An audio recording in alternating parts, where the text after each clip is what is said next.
Bismillahirrahmanirrahim. Assalamualaikum warahmatullahi wabarakatuh. Salam sejahtera, salam Malaysia Madani dan terima kasih kerana bersama kami pagi ini dalam siaran Selamat Pagi Malaysia edisi Jumaat. Saya Terence Das. Dan juga bersama dengan saya Raja Sufia, Raja Arif. Salam Jumaat, salam penghulu hari. Diharapkan anda semua dalam keadaan yang baik-baik saja insya-Allah. Jadi perlu untuk kita banyakkan doa khususnya di hari Jumaat ini dan antaranya kalau boleh saya kongsi kepada anda semua, boleh kita ada jaminan daripada Allah SWT bahawasanya Allah akan menjamin memakbulkan doa kita kerana dalam surah Al-Ghafir ayat 60, nescaya Tuhan kamu berfirman, berdoalah kepadaku maka akan aku perkenankan doamu. Jadi insya-Allah sama-sama kita memperbanyakkan doa kita agar Allah memperkenankan doa kita khususnya di hari Jumaat ini. Jadi dengan itu kita mengaminkan supaya doa-doa semua yang telah pun berbahas, 85 ahli parlimen yang telah berbahas dimakbulkan kerana kita inginkan belanjawan ini belanjawan yang terbaik yang dapat memacu pertumbuhan negara ke arah sesuatu yang progresif. Dewan Rakyat semalam meluluskan rang undang-undang ataupun rang undang-undang perbekalan 2024 dan ia dibahaskan di peringkat dasar. Diluluskan melalui undian suara ketika sesi mesyuarat dipengerusikan di Ketua Dewan Rakyat sendiri Tan Sri Johari Abdul. Sementara itu ketika menggulung RUU berkenaan, Perdana Menteri Dr. Sri Anwar Ibrahim berkata langkah pengurangan defisit fiskal tidak bermaksud ia mengabaikan usaha melindungi kesejahteraan rakyat dan pembangunan ekonomi.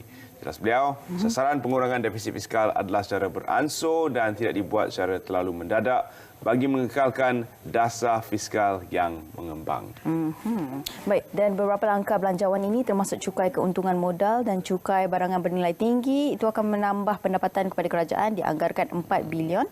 Jadi pencapaian fiskal itu saya jangkakan dapat dilaksanakan, kata Yang Amat Perdana Menteri, dan kita tetapkan sasaran defisit fiskal 5% kemudian 4.3%. Kalau tidak tercapai umpamanya saya tidak ada pilihan, terpaksa bentang balik untuk dibantah atau disokong atau kritik yang berhormat. Dan dalam perbahasan ini juga Yang Amat Berhormat menekankan tentang bagaimana menteri-menteri ataupun mereka-mereka yang telah pun ditetapkan peruntukan tidak harus berbelanja mengikut apa yang telah berlaku sebelum ini. Jika kita lihat laporan audit negara selalu menunjukkan ketirisan perbelanjaan di luar daripada hakiki dan sebagainya. Jadi banyak yang boleh kita belajar daripada pembentangan laporan-laporan audit sebelumnya supaya tiada ketirisan bergerak ke hadapan dan perbelanjaan dilakukan dengan cara yang berhemat. Okey, baik, dan seterusnya MyCC pantau aktiviti pasaran ayam dan antara perincian di sini iaitu Suruhanjaya Persaingan Malaysia. MyCC menegaskan komitmen MyCC dalam pemantauan aktiviti pasaran ayam susulan pengumuman terkini Malaysia, dan menurut MyCC pihaknya akan mengambil tindakan kepada mereka yang mengganggu proses persaingan di dalam pemain industri atau dari mana-mana peringkat rantaian bekalan. Setakat ini persaingan dalam pasaran ayam dilihat menunjukkan tanda positif. Bekalan ayam di pasaran tidak mengalami sebarang gangguan dan harga ayam bagi tempoh peralihan dijual dengan harga RM6.49 hingga RM11 bagi setiap kilogram. Tiada kartel No cartels will be tolerated. Jadi ini adalah amaran daripada MyCC dan seterusnya daripada pihak Kementerian Perdagangan Dalam Negeri dan Kos Sara Hidup, ia memberikan satu inisiatif dengan memperkenalkan kad diskaun khas Menu Ramah.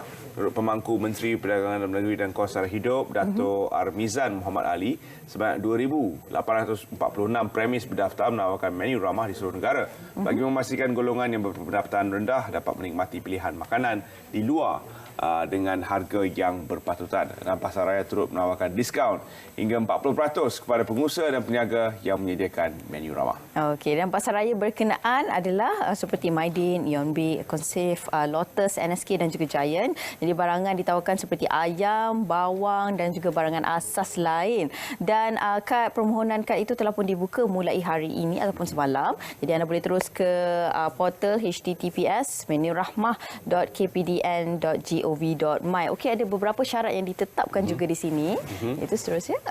Yang ini. Kad diskaun ni ada beberapa syarat dan syarat-syarat pemegang kad ni. Kad ini hak milik Kementerian Perdagangan Dalam Negeri dan Kos Sara Hidup KPDN. Dan kad ini digunakan bagi pembelian diskaun rahmah bagi kegunaan perniagaan di pasaraya terpilih sahaja, dan juga perlu kemukakan kad ini di tempat pembelian dan tak boleh pindah milik Kalau katakan tiada sebut je, tak boleh bagi saya. Dan kod ini perlu diserahkan kepada pejabat KPDN negeri jika diarahkan atau dijumpai kalau hilang dan sebagainya. Yang penting tu pindah milik itulah. Ya. Kan? Jadi kita harapkan tiada penyalahgunaan dalam kad ini yang diberikan oleh pihak KPDN untuk membantu para peniaga yang menyediakan menu ramah dapat berjimat dan menyediakan menu ramah dengan harga yang lebih kompetitif. Seterusnya, ringkasan penyataan dasar monetari ataupun MPS, keputusan BNM kekalkan OPR pada 3%. Dan tahap OPR ini sejajar dengan keadaan ekonomi yang kukuh dan terus menyokong pertumbuhan dan juga mungkin tiada apa-apa yang baru yang berlaku di pihak Amerika Syarikat di mana kadar faedah di sana juga dikekalkan pada tahap yang sedia ada. Di tahun hadapan kita menjangkakan kadar faedah akan menurun, jadi mungkin itu juga akan memberi kesan kepada kita di sini dan kita juga akan melihat penurunan daripada pihak Bank Negara Malaysia.